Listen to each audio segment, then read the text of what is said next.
손흥민에게 전적으로 경의를 표하고 싶다. 그는 믿을 수 없는 선수이다. 이미 프리미어리그 100호골을 집어넣었고 전설적인 선수가 되었다. 우리는 손흥민이라는 선수를 보유했던 것을 자랑스러워해야 한다. 나와 소니는 오랫동안 잘 알고 지냈다. 지금까지 그의 모든 득점을 곁에서 지켜봤다. 하지만 이제 더 이상 우리는 함께할 수 없을지도 모른다. 그러나 운이 좋게도 남은 한 경기를 소니와 함께 뛸 수 있다. 바라건대 우리 둘 다 시즌을 잘 마무리했으면 좋겠다. 해리 케인의 눈물 섞인 인터뷰가 토트넘 팬들에게 커다란 충격을 주었습니다.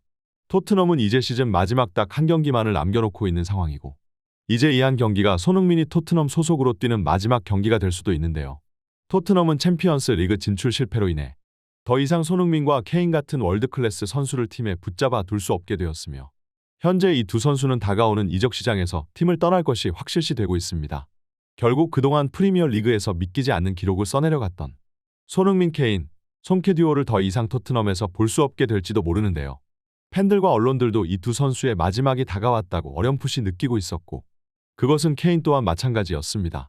케인은 최근 인터뷰를 통해 손흥민을 향한 자신의 존경심을 나타내면서 그동안 손흥민의 득점을 곁에서 지켜보아왔던 것은 큰 행운이라고 밝혔는데요.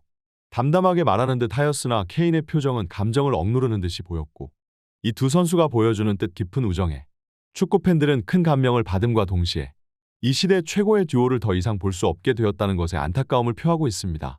토트넘에서 케인과 손흥민의 마지막 경기에 선수단이 가드 오브 아너를 준비하고 있는 이유. 지금부터 풋볼 랭킹과 함께 알아보시죠. 이 두 선수를 더 이상 같은 팀에서 볼 수 없다는 것은 정말로 슬픈 일이다. 손흥민과 케인은 믿기지 않는 기록을 프리미어 리그에서 써내려왔다. 그것도 상대적 약체팀인 토트넘에서 말이다. 이 두 선수는 아직도 전성기가 한참 남았으나 이미 드록바 램파드의 합작골 기록을 진작에 깨뜨렸고 지금도 역사를 써내려가고 있다. 손흥민과 케인은 그 자체로 살아있는 전설이자 토트넘의 역사이지만 그럼에도 불구하고 이 두 선수는 아직도 트로피를 따내지 못했다. 게다가 심지어 이번 시즌 토트넘이 유럽 대항전 진출에 실패해버렸으니 이제 아무리 토트넘의 레비 회장이라도 이 월드클래스 선수들을 강제로 묶어둘 수 없을 것이다. 레비 회장은 선수들에게 동상건설까지 약속하며 이적을 막고자 했지만 트로피를 가져다 주지 않는 이상 이 두 선수가 토트넘에 남고 싶은 마음은 없다. 해리 케인은 레알 마드리드 혹은 맨체스터 유나이티드로 떠나는 것을 고려하고 있으며 손흥민은 현재 바이에른 뮌헨과 바르셀로나의 관심을 한몸에 받고 있는 중이다. 결국 토트넘에 살아있는 전설이자 프리미어 리그 최고의 듀오는 다가오는 리그 38라운드에서 토트넘에서의 마지막 경기를 맞이하게 될 것이다. 사실 나 또한 그동안 손흥민과 케인이 토트넘을 떠나야 한다고 계속해서 주장해왔지만 막상 이 두 선수의 마지막이 다가오는 것을 보니 마음이 착잡하기 그지없다. 토트넘의 역사이자 프리미어 리그의 전설적인 듀오가 갈라지며 더 이상 이 두 선수의 팀워크를 경기장에서 볼 수 없다는 것은 축구를 사랑하는 사람이라면 모두 안타까운 심정일 것이다. 그런데 토트넘 팬들의 심정은 어떠하겠는가? 그들은 하루아침에 팀 최고의 레전드 두 명을 잃게 생겼다. 심지어 손흥민과 케인이 팀을 떠나면 토트넘은 강등권 클럽으로 돌아가게 되리라는 것도 부정할 수 없는 사실이다. 팬들은 그 어떤 때보다 우울해하고 있을 것이다. 그리고 이 모든 문제의 원인은 바로 토트넘의 레비 회장이다. 손흥민과 케인이라는 유럽 최고의 골짜비를 두 명이나 데리고도 단 한 번의 트로피도 들어올리지 못했으며 심지어 무리뉴가 팀을 이끌고 리그컵 결승에 진출시켜 그 어느 때보다 트로피가 가까워졌을 때도 토트넘은 결승 직전 무리뉴를 해고시켜버리며 스스로 트로피 기회를 걷어찼다. 보드진들의 연속된 실패는 토트넘의 성적을 땅바닥으로 처박게 만들었고 그 결과 결국 손흥민과 케인을 잃게 될 위기에 놓였다. 이제 더 이상 강제로 이 두 선수를 붙잡아 둘 수 없다. 그렇다면 적어도 손케 듀오의 마지막을 화려하게라도 장식해줘야 한다.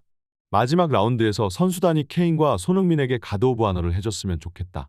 마침내 토트넘에서 손흥민과 케인의 시대의 끝이 다가오고 있습니다. 다가오는 5월 29일 토트넘은 이번 시즌 마지막 경기를 치르게 되는데요. 이번 시즌 이미 모든 유럽 대항전 진출 기회를 놓쳐버리며 최악의 실패한 시즌을 보낸 토트넘이지만 그럼에도 이 마지막 경기는 팬들에게 굉장히 뜻깊은 순간이 될 수도 있는 것이 이번 경기가 손흥민과 케인이 토트넘 소속으로 뛰는 마지막 경기가 될 수도 있다는 점입니다. 지금도 계속해서 언론에서 손흥민과 케인의 이적설이 들려오는 중이고 팬들도 전문가들도 팀 동료들조차도 손흥민과 케인이 이적할 것이라는 걸 직감하고 있는데요. 이 두 선수의 계약은 앞으로 얼마 남지도 않았고 토트넘의 성적은 나아지기는커녕 계속해서 내리막길만 걷고 있는 추세라 더 이상 토트넘의 기대를 걸 만한 점은 단 한 가지도 없고 결국 트로피를 들기 위해 더 빅클럽으로 향하게 되는 것이 필연적인 수순이라는 것이죠. 최근 루카스 모우라도 팀을 떠나며 토트넘에 대한 자신의 애정을 과시하면서 팬들과 선수단을 눈물바다로 만들었고 이제 토트넘은 구단 최고의 레전드 2명과 작별해야 할 시기가 다가오고 있습니다. 팬들은 이 구단 역사 최고의 골잡이와 더 이상 함께할 수 없다는 것을 직감하면서 그 어느 때보다 슬픈 심정을 느끼며 비통에 빠져 있는데요. 정말 이제 더 이상 손흥민과 케인을 구단에서 볼 수 없는 거야? 토트넘 레전드를 이런 식으로 보내줘야 한다니 마음이 아프네. 왜 우리는 선수조차 제대로 지킬 수가 없는 거지? 적어도 챔피언스리그 진출만 성공시켰어도 두 선수를 팀에 잡아둘 수 있었을 거야. 해리 케인의 이번 시즌 골 기록을 봐 무려 리그 28골이라고. 전방에서 케인과 손흥민이 이렇게 활약해줘도 우리 클럽은 리그 8위를 기록했어. 이제 이 클럽은 더 이상 손캐듀오조차 감당할 수가 없는 처지에 이르렀어. 심지어 아직까지 제대로 된 감독 선임조차 하지 못했지. 우리는 리그 8위라는 순위를 기뻐해야 할지도 몰라. 앞으로 토트넘의 순위가 더 내려가면 내려갔지 올라갈 일은 없어 보이거든. 소니와 케인을 데리고도 이성적인데 이 두 선수가 나간다면 어디까지 추락하겠어? 우리는 그냥 모든 것을 받아들이고 손흥민과 케인의 마지막 경기에 찬사를 보내줘야 해. 적어도 레전드 선수의 마지막 순간은 존중해줄 필요가 있어. 팬들은 그 어느 때보다 착잡한 기분으로 마지막 경기를 준비하고는 있지만 그럼에도 다가오는 마지막 라운드에서 손흥민과 케인에게 열렬한 박수갈채를 보낼 준비를 하고 있습니다. 이는 아직까지도 자신의 실패를 부정하며 동상건설과 최고 연봉 약속으로 어떻게든 두 선수를 팀에 묶어두려는 레비 회장과는 정반대인데요. 계속되는 토트넘의 실패에 최고 핵심 선수 2명을 동시에 잃게 생겼는데도 아직까지 레비 회장은 자신의 실책에 대해 책임을 지지 않고 있으며 발등에 불이 떨어진 이 순간까지도 감독 선임에 돈을 아끼면서 다음 시즌 감독 보상금을 지불하지 않아도 되는 메이슨 코치를 정식 감독으로 선임시키겠다는 계획까지 세우고 있습니다. 결국 레비 회장이 팀에 남아있는 한 토트넘은 변하지 않을 것이고 이런 클럽에 손흥민과 케인이 더 이상 남아있을 이유는 없는 것인데요.